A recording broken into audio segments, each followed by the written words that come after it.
जब मलाई मैं दूं तो मैं वाह वाह वाह वाह। जिस दिन मेरे पास मलाई ना हो उन बेटों को भूल जाओ, उनकी कब्र खोद दो। क्या राहुल गांधी के घोटाले में और विजय माल्या के घोटाले में क्या फर्क है? राहुल गांधी का घोटाला एक शुद्ध घोटाला है। 70,000 करोड़ के चोरों को आज बोलने का मौका इसलिए मिलता है कि हमारे पार्लियामेंट के मेंबर अपने को ग्रेटेस्ट पृथ्वीराज चौहान स्थापित करने के लिए तुले रहते हैं। देश की तरक्की को सुनिश्चित करने का दायित्व भारत के पार्लियामेंट मेंबरों का था। ये 5,000 करोड़ के लोग, ये 70,000 करोड़ के लोगों से अब तक रिकवरी कर ली जाती तो पवन खेड़ा इस तरीके का अनैतिक स्पीच न देते। पवन खेड़ा में नैतिकता का छोटा सा भी कण बाकी है तो अपनी पार्टी से कहे कि वो 5,000 करोड़ के घोटाले, 70,000 करोड़ के घोटालों की फाइलों को क्लियर करके जो पैसा लूटा है उसको जमा करें देश की संपत्ति में। तब देखें, फिर बोले ये खेड़ा कि प्रधानमंत्री किसके साथ खड़ा है किसके साथ नहीं। कांग्रेस के नेताओं का मानसिक दिवालियापन इस कदर बढ़ गया है कि कभी पप्पू की आप देखते हैं किलो और लीटर का मानसिक दिवालियापन, तो कभी ये पवन खेड़ा का जो ये मानसिक दिवालियापन वाला स्टेटमेंट्स है उसको जैसे आप ये समझ लें कि इनके पागलपन की अब कोई दवा नहीं है भारत में जो कांग्रेसियों को ठीक कर सके जी। दूसरी चीज़, हमारे देश के इंडस्ट्रियलिस्ट हैं गौतम अडानी, हमारे देश के इंडस्ट्रियलिस्ट हैं महिंद्रा, टाटा, रिलायंस, जेट एयरवेज। इन लोगों ने बिजनेस करके इस देश को सालों साल तक हजारों हजार करोड़, 16,000, 18,000, 13,000, 10,000 करोड़ रुपए का टैक्स भारत सरकार को दिया, जिस टैक्स से पार्लियामेंट चलती है। पार्लियामेंट के नेताओं का लंच, डिनर, खाना, गाड़ी, उनकी बीवियों से लेकर के बच्चों तक के कपड़े और उनके आगे पीछे घूमने वाले सुरक्षा के इंतजामात तक करने का सामर्थ्य भारत तब जुटा पाता है जब कुछ अडानी अंबानी भारत में पैदा होते हैं, कुछ इंडस्ट्रियलिस्ट पैदा होते हैं और लोग टैक्स देते हैं। तो पहला दायित्व तो भारत सरकार का बनता है कि वो अपने उन कंपनियों, उन बच्चों के साथ खड़ा हो जो हमारे देश की रीढ़ की हड्डी बने हुए, जिससे भारत को मान सम्मान मिलता है, भारत की अर्थव्यवस्था को मान सम्मान मिलता है, भारत के युवाओं को रोजी रोटी, पढ़ाई लिखाई से लेकर के पूरे विश्व में अपना सम्मान अर्जित करने में मदद मिलती है। कांग्रेसियों को भूल गए, बहुत दिन नहीं हुआ है कॉमनवेल्थ गेम का 70,000 करोड़ का घोटाला, खुद कांग्रेस के अध्यक्षा और अध्यक्ष के द्वारा 5,000 करोड़ का घोटाला, 75,000 करोड़ का घोटाला होता है। इसमें एक अडानी, एक अंबानी, एक रिलायंस, एक टाटा, एक महिंद्रा, एक विजय माल्या, एक अनिल अग्रवाल जैसी कंपनियां खड़ी करके इस देश को लाखों करोड़ रुपए टैक्स मिल सकता था। लेकिन एक सांसद होने के नाते, इतनी पुरानी पार्टी होने के नाते सिर्फ कांग्रेसियों ने भारत को घोटाले दी। क्या भारत के सरकार के में रह कर के एक सांसद, एक विधायक इनका इस तरीके की लूटपाट जो किया है 2004 से लेकर के 14 तक, उस पर पवन खेड़ा मुंह खोलेंगे? क्या पवन खेड़ा 5,000 करोड़ रुपए के चोर को कहेंगे कि वो 5,000 करोड़ रुपए भारत सरकार के अकाउंट में जमा करे? 70,000 करोड़ के चोरों को आज बोलने का मौका इसलिए मिलता है कि हमारे पार्लियामेंट के मेंबर अपने को ग्रेटेस्ट पृथ्वीराज चौहान स्थापित करने के लिए तुले रहते हैं। देश की तरक्की को सुनिश्चित करने का दायित्व भारत के पार्लियामेंट मेंबरों का था। ये 5,000 करोड़ के लोग, ये 70,000 करोड़ के लोगों से अब तक रिकवरी कर ली जाती तो पवन खेड़ा इस तरीके का अनैतिक स्पीच न देते। लेकिन प्रधानमंत्री के द्वारा भी एक सुस्त कार्यशैली अपनाने की वजह से भी लूटपाट करने वालों को के साथ मोहब्बत दिखाने का नतीजा है कि पवन खेड़ा जैसे, राहुल गांधी जैसे लोग हमारे प्रधानमंत्री को चोर भी बोल देते हैं, उनके पिताजी के नाम के साथ अभद्र टिप्पणी भी करते हैं। ये नौबत क्यों आई भारत में? ये नेताओं की हिम्मत इतनी कैसे बढ़ गई? आपकी अदालतें दशकों तक फैसले नहीं दे रही। जब फैसले नहीं आ रहे हैं, पार्लियामेंट ने पिछले 10 सालों में ऐसा कौन सा काम किया कि भारत के पार्लियामेंट मेंबरों के द्वारा, भारत के सांसदों के द्वारा, भारत के विधायकों के द्वारा लूटी गई संपत्तियों को रिकवरी करने का कोई खास तरीका इजाद हो, उन्हें दंडित करने का कोई तरीका इजाद हो? जब आप अपने राजनेताओं के, एक स्कूल का टीचर गलती करता है तो प्रिंसिपल तक बात जाती है, प्रिंसिपल के ऊपर हमला बोला जाता है। जब भारत सरकार के साथ काम करने वाले तमाम पार्लियामेंट मेंबर घोटाले करते हैं। ये कांग्रेसियों के 75,000 करोड़ के घोटालों पर आप रिकवरी नहीं करेंगे तो ये अडानी, अंबानी, रिलायंस और टाटा पर उंगलियां उठाने लगते हैं। ये बेवकूफ़ भूल जाते हैं कि भारत का मान सम्मान, भारत की अर्थव्यवस्था का मान सम्मान, भारत के एक बच्चे की जो स्थिति आप देख रहे हैं, ये हमारे इंडस्ट्रियलिस्ट की बदौलत हुई है। वो इंडस्ट्रियलिस्ट हो सकता है एक छोटी कंपनी चलाता हो, बाथरूम की साइज़ की फैक्ट्री चलाता हो, या बहुत बड़े सेक्टर के पूरा एक सेक्टर में उसकी कंपनी खड़ी हो, सबकी अहमियत भारत के निर्माण में उतनी है। तो पवन खेड़ा को अडानी के ऊपर आरोप लगाने से पहले, रिलायंस के ऊपर आरोप लगाने से पहले, कभी ये रिलायंस पे भी आरोप लगाते हैं, मौका मिले तो टाटा पे भी लगा देंगे, महिंद्रा पे भी लगा देंगे। तो आरोप लगाने से पहले इनको पूछना चाहिए कांग्रेस के नेताओं के पास कितनी इंडस्ट्री जो टैक्स देती है और जिससे भारत चलता है। हरे जूस चिल्लर की तरह खून पीने वाली कांग्रेस भारत के इंडस्ट्रियलिस्ट का, भारत के बच्चों का भविष्य को पी जाने वाली कांग्रेस आज अडानी अंबानी पर बात कर रही है। अडानी ने अपनी पूरी ताकत लगा करके, पूरी निष्ठा से अपने देश की सेवा की है। बिजनेस का जिस तरीके से तुम लोगों के छिछोरी पॉलिटिक्स का एक निचला स्तर है, उससे पता लगता है कि तुम अपने ही देश के बच्चों के दुश्मन बनने में पहले नंबर पे। बाहर की दुनिया ने एक अफवाह फैला करके तुम्हारे देश की कंपनी को हजारों करोड़ का नुकसान पहुंचा दिया, लेकिन किसी भी कांग्रेसी में इतना दम नहीं है कि 1 रुपये का मुनाफा इस देश पे किसी कंपनी को पहुंचा सके, 1 रुपये का प्रोडक्ट कांग्रेस बना सके। तो ऐसी स्थिति में हमारे राष्ट्र का जो निर्माण करने वाले युवा हैं, उनका मनोबल टूटता है। केवल 60 लोग हैं जो 1000 करोड़ से ऊपर की सैलरी देते हैं। उंगली पे गिन लीजिए इन 60 लोगों को।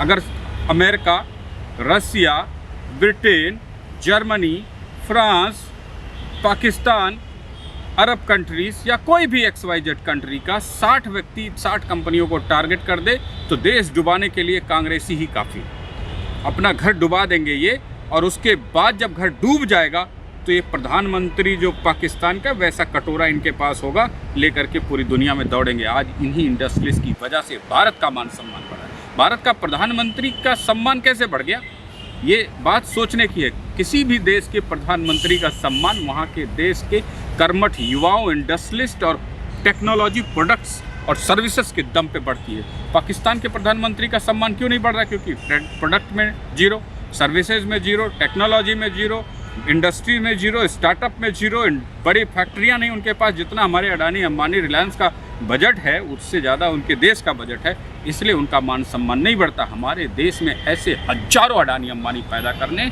जो पूरी दुनिया की इकॉनमी को अपनी उंगलियों पर चलाएं। ऐसे निर्माण करने वाले भारत में हमेशा हमले होंगे, और अडानी क्या, रिलायंस भी टारगेट पे होगा। हर इंडस्ट्री जो तरक्की के मार्ग पर आपका होगा वो टारगेट होगा बाहर की दुनिया के द्वारा। और आपके प्रधानमंत्री का दायित्व है, आपकी सरकार का दायित्व है, आपके विधायकों का दायित्व है, आपके सांसदों का दायित्व है कि अपने इंडस्ट्रियलिस्ट अपने बच्चों के साथ सीने से सीना लगा के, हाथ से हाथ लगा के, कदम से कदम मिला करके चलना सीखें। इन बदतमीज, बेशर्म, नालायक कांग्रेसियों को इस बात की जरा सी भी समझ होती कि हमारे देश का मान सम्मान, हमारे देश की समृद्धि, विकास और उन्नति, और हमारी जेब में जो सांसदों, विधायकों को गाड़ी, बंगला, सिक्योरिटी, सुरक्षा और बीवियों के लिए कपड़े, लत्ते, जूते, चप्पल आते हैं, ये सब वही टैक्स पेयर की बदौलत आते हैं। और वही टैक्स पेयर भारत के प्रधानमंत्री का, भारत के मंत्री का, भारत की सरकार का, भारत देश का मान सम्मान बढ़ाते हैं। तो ऐसे में ये पवन खेड़ा जैसा मानसिक दिवालिया वाला व्यक्ति इस तरीके का स्टेटमेंट कभी नहीं देता। हो सकता है अडानी के बिजनेस कारोबार में कुछ गलतियां हुई हों, उन गलतियों को सुधारने की प्रक्रिया तो की जा सकती है, पर कभी भी किसी भी अडानी, किसी भी रिलायंस, किसी भी महिंद्रा, किसी भी टाटा से पीछे भारत सरकार को हटने का कोई अधिकार नहीं है, कोई नैतिकता नहीं है। इनके साथ खड़े होकर के ही देश का निर्माण हुआ है, इनके साथ खड़े होकर के ही देश का निर्माण होगा। और भविष्य में भी जब भी कभी भारत के इंडस्ट्रियलिस्ट आगे बढ़ेंगे, उन पर इस तरीके के आक्रमण, साइबर आक्रमण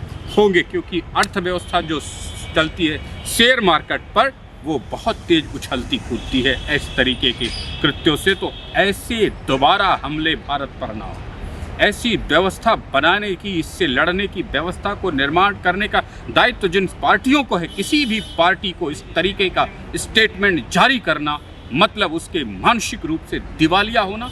उसे ना तो भारत के विकास का पता है, ना भारत की अर्थव्यवस्था के समृद्धि के रास्तों का पता है, ना भारत के मान सम्मान का, बच्चों के भविष्य का पता है। वही पार्टियां ऐसे स्टेटमेंट्स, वही नेता ऐसे स्टेटमेंट दे सकते हैं। इन मानसिक दिवालिया हो चुके पवन खेड़ा जैसे नेताओं को कहूँगा कि अपने गिरेबान में झांक करके देखो, कांग्रेसियों के घोटालों की काउंटिंग करके देखो उंगलियों पर। अगर वो पैसा तुम भारत सरकार को लौटा सकते हो तो ही हम तुम्हारी बात सुनेंगे, वरना सुनने की कोई जरूरत नहीं। और अंतिम बात मैं आपको कहूँगा, भारत में बैठे तमाम सांसदों की कार्यशैली देख ले तो पिछले 10 सालों में उन्होंने एक भी ऐसी व्यवस्था का निर्माण ना कर सके जो 70,000 करोड़ के घोटालों की रिकवरी कर सके, जो 5,000 करोड़ के घोटालों की रिकवरी कर सके, जो 10,000 करोड़ के, 40,000, 70,000, 80,000, 1-1 लाख करोड़ के घोटालों की रिकवरी कर सके। ईमानदारी से भारत सरकार अपने दायित्व का, भारत के पार्लियामेंट मेंबरों, ईमानदारी से अगर अपने पार्लियामेंट में बैठ करके अपना दायित्व निभाया होता तो आज इस देश में 5-5,000, 10-10,000 करोड़ के घोटालों की 10-10 साल तक फाइलें ना चलती। लेकिन गैर जिम्मेदार, अपने राष्ट्र के प्रति गैर जिम्मेदार, अपने राष्ट्र के प्रति लूट की भावना, चोरों जैसी कार्यशैली अपनाने की वजह से सांसदों तुम्हारे देश में 70-70 हजार करोड़ के घोटालेबाज प्रधानमंत्री को चोर कहते और तुम चू नहीं कर पाते हो। ये निष्क्रियता, ये निर्लज्जता की पराकाष्ठा भारत के तमाम सांसदों, विधायकों के लिए है। और तुम्हारी नीति बताती है कि अगर तुम्हारी नीयत भारत भूमि के विकास, भारत के मान सम्मान के लिए होती तो ये सारे चोर, सारे बेईमान अब तक सलाखों के पीछे होते, इनकी 1-1 रुपए की चोरी की रिकवरी होती। जिस तरीके से एक इंडस्ट्रियलिस्ट से टैक्स ना भर पाने पे 4 दिन पे उस पर फाइन लगा के वसूल लेते हो, तुम चोरों से पैसा नहीं वसूलते हो, लेकिन इंडस्ट्री से पैसा चाहिए। इन कांग्रेसियों को भी अपने इंडस्ट्री से तो पैसा चाहिए, लेकिन अपने विधायकों की चोरी नहीं वापस चाहिए, अपने सांसदों की विधायक की चोरी नहीं वापस चाहिए, अपने सरकार में घोटाले हुए पैसों की चोरी नहीं वापस चाहिए। सिर्फ चाहिए तो टैक्स पेयर से टैक्स चाहिए, जिससे इनके पीछे गाड़ियां घूमे, इनके पीछे कारों का काफिला घूमे, इनकी बीवियों, बच्चों के लिए अच्छे अच्छे कपड़े, अच्छे अच्छे स्कूलों में इनके बच्चे पढ़े। ये सारी चीज़ें इनको चाहिए, लेकिन इनको भारत के राज्यों में और केंद्र सरकार में मंत्री रहे, सांसद रहे, विधायकों के द्वारा लूटी गई संपत्तियों को वापस लाने का कोई मतलब नहीं। यही राष्ट्र के प्रति गैर जिम्मेदारी, यही राष्ट्र के प्रति इनकी भावना इस देश को कंगाल बनाती है, इस देश को गरीब बनाती है। अगर पवन खेड़ा में नैतिकता का छोटा सा भी कण बाकी है तो अपनी पार्टी से कहे कि वो 5,000 करोड़ के घोटाले, 70,000 करोड़ के घोटालों की फाइलों को क्लियर करके जो पैसा लूटा है उसको जमा करे देश की संपत्ति में। तब देखें, फिर बोले ये खेड़ा कि प्रधानमंत्री किसके साथ खड़ा है, किसके साथ नहीं। प्रधानमंत्री का दायित्व है, एक प्रधानमंत्री का, भारत सरकार का, भारत के तमाम पार्लियामेंट मेंबरों का, भारत के तमाम इंस्टीट्यूशंस का ये दायित्व है कि वो अपने इंडस्ट्रियलिस्ट के साथ खड़े हों, अपने देश के मार्ग की उन्नति, उस विकास के मार्ग की उन्नति और दुनिया भर में अपनी बढ़ती हुई शक्ति का प्रदर्शन बराबर बना रहे। इसलिए तमाम एजेंसियों की, इंक्लूडिंग द कोर्ट्स की ये बहुत बड़ी रिस्पॉन्सिबिलिटी है कि उसकी किसी भी गलती से हमारे इंडस्ट्रीज को तनिक भी नुकसान ना हो। ये कोर्ट की नैतिक जिम्मेदारी है। अगर कोर्ट इस नैतिक जिम्मेदारी को भूल जाती है तो मैं कहूँगा ऐसी बेहुदा कोर्टों को बंद करने की आवश्यकता पड़ेगी। क्यों? क्योंकि आपकी गलती से अगर आपके इंडस्ट्रीज को नुकसान होता है, उसको रिकवरी कोई जज, कोई एडवोकेट, कोई पुलिस वाला नहीं दे सकता, तो वो संवेदनशीलता भी दिखाई जाने की आवश्यकता है। वैसे ही विधायकों को और तमाम पार्टियों के नेताओं को, पार्टियों को भी अपनी नैतिक जिम्मेदारी अपने इंडस्ट्रीज के प्रति, अपने देशवासियों के प्रति, चाहे वो बड़ा इंडस्ट्रीज हो, रिलायंस हो, टाटा हो, अंबानी हो, अडानी हो, जेट एयरवेज जैसा हो, उसके साथ भी खड़े होने की ज़रूरत है। क्योंकि 5,000 करोड़ का नुकसान सिर्फ जो ये उछल कूद से हुई, अगर इतना पैसा हमने विजय माल्या को दिया होता तो वो 60,000 करोड़ का फिर टर्नओवर करके हज़ारों करोड़ रुपए सरकार को वापस देता। विजय माल्या के साथ देश खड़ा नहीं हुआ, विजय माल्या के साथ कोई सांसद नहीं खड़ा हुआ, विजय माल्या के साथ कोई प्रधानमंत्री नहीं खड़ा हुआ, विजय माल्या के साथ कोई मंत्री नहीं खड़ा हुआ। क्यों? क्योंकि वो भारत का इंडस्ट्रीज था, उसने एक इंडस्ट्री चलाई, उसमें घाटा हुआ और उस घाटे को नहीं, उसने 20 साल तक आपको 5-5 हज़ार करोड़ रुपए का टैक्स दिया, वो तुम भूल गए। जब मलाई मैं दूं तो मैं वाह वाह वाह वाह, जिस दिन मेरे पास मलाई ना हो उन बेटों को भूल जाओ, उनकी कब्र खोद दो। यही भारत सरकार का काम है।